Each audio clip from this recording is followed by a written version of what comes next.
بسم اللہ الرحمن الرحیم یا ایہا المدثر قم فانذر وربک فکبر وثیابک فطہر والرجز فاہجر ولا تمنن تستکثر ولربک فاصبر فإذا نقر في الناقور فذلك يومئذ يوم عسير على الكافرين غير يسير ذرني ومن خلقت وحيدا وجعلت له مالا ممدودا وبنين شهودا ومهدت له تمهيدا ثم يطمع أن أزيد كلا إنه كان لآياتنا عنيدا سأرهقه صعودا إنه فكر وقدر فقتل كيف قدر ثم قتل كيف قدر ثم نظر ثم عبس وبسر ثم أدبر واستكبر فقال إن هذا إلا سحر يؤثر إن هذا إلا قول البشر سأصليه سقر وما أدراك ما سقر لا تبقي ولا تذر لواحة للبشر عليها 19 وما جعلنا أصحاب النار إلا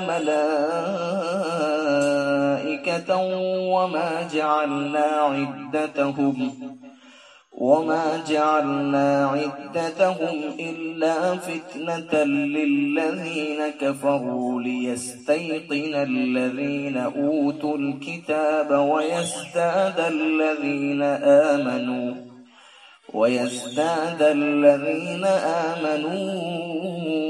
إيمانا ولا يرتاب الذين أوتوا الكتاب والمؤمنون وليقول الذين في قلوبهم مرض والكافرون ماذا أراد الله بهذا مثلا كذلك يضل الله من يشاء ويهدي من يشاء وما يعلم جنود ربك إلا هو وما هي إلا ذكرى للبشر. ایک کپڑے میں لپٹنے والے اٹھو، یعنی اپنی جگہ سے اٹھو، پھر کافروں کو ڈراؤ اور اپنے رب کی بڑائیاں بیان کرو اور اپنے کپڑوں کو پاک رکھو اور بتوں سے الگ رکھو جس طرح کہ اب تک الگ ہو، اور کسی کو اس غرض سے مت دو کہ دوسرے وقت زیادہ معاوضہ چاہو، اور پھر اپنے رب کی خوشنودی کے واسطے صبر کیجیے. پھر جس وقت سور پھونکا جائے گا سو وہ وقت یعنی وہ دن کافروں پر ایک سخت دن ہوگا جس میں ذرا آسانی نہ ہوگی. مجھ کو اور اس شخص کو اپنے اپنے حال پر رہنے دو جس کو میں نے اکیلا پیدا کیا اور اس کو کثرت سے مال دیا اور پاس رہنے والے بیٹے دیے اور سب طرح کا سامان اس کے لیے مہیا کر دیا. پھر بھی اس بات کی ہوس رکھتا ہے کہ اس کو اور زیادہ دوں. ہرگز وہ زیادہ دینے کے قابل نہیں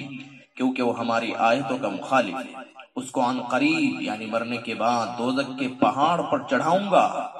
اس شخص نے سوچا، پھر ایک بات تجویز کی تو اس پر خدا کی مار ہو. کیسی بات تجویز کی؟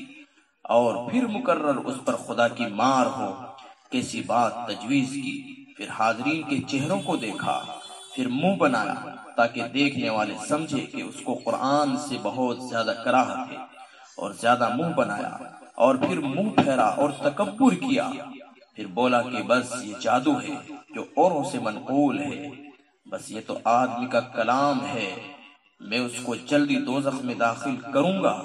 اور تم کو کچھ خبر بھی ہے کہ دوزخ کیسی چیز ہے؟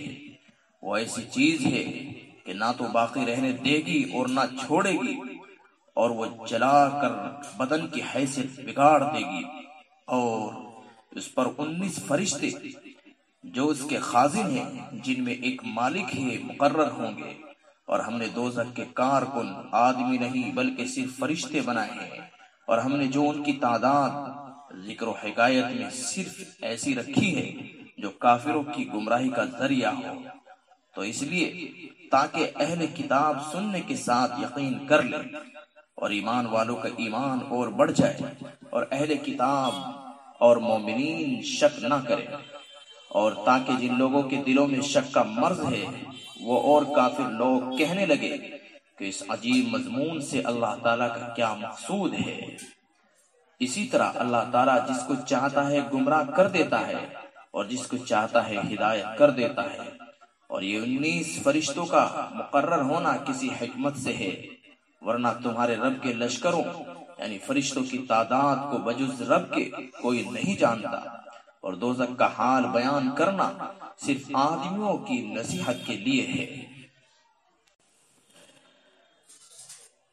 كلا والقمر والليل إذ أدبر والصبح إذا أسفر إنها لإحدى الكبر نذيرا للبشر لمن شاء منكم أن يتقدم أو يتأخر كل نفس بما كسبت رهينة إلا أصحاب اليمين في جنات يتساءلون عن المجرمين ما سلككم في سقر قالوا لم نك من المصلين ولم نك نطعم المسكين وكنا نخوض مع الخائضين وكنا نكذب بيوم الدين حتى أتانا اليقين فما تنفعهم شفاعة الشافعين فما لهم عن التذكرة معرضين كأنهم حمر مستنفرة فرت من قسورة بل يريد كل امرئ منهم أن يؤتى صحفا منشرة كلا بل لا يخافون الآخرة كلا إنه تذكرة فمن شاء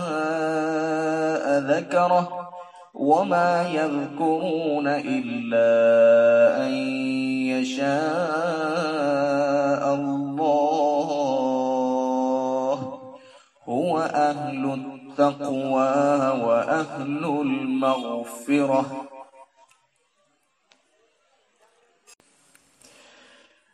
بالتحقیق قسم ہے چاند کی اور رات کی جب جانے لگے اور صبح کی جب روشن ہو جائے کہ وہ دوزخ بڑی بھاری چیز ہے جو انسان کے لیے بڑا ڈراوا ہے،